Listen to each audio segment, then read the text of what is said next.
Поранешниот претседател на Словенија Милан Кучан изрази надеж дека самитот во Софија ќе ги откочи интеграцијските процеси за земјите од Западен Балкан, кои беа блокирани поради неможноста за продлабочување на внатрешните односи меѓу земјите членки во Унијата.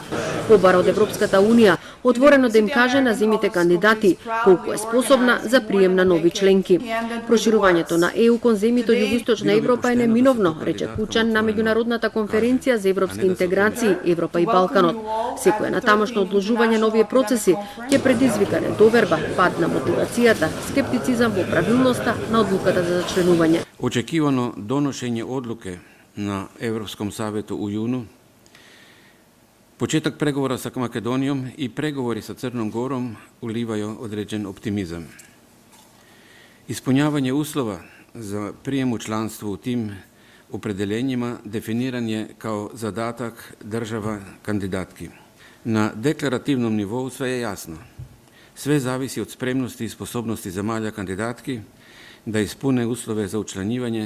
И Германија дава поддршка на Македонија за членство во Европската Унија. Професорот по историја Штефан Требет посочи дека повеќе од една деценија Ангела Меркел се залага за пристапување на Македонија кон НАТО и ЕУ, а доказа тоа и признавањето на независноста во 1993 година, кога се започнува со интензивирање на билатералните односи.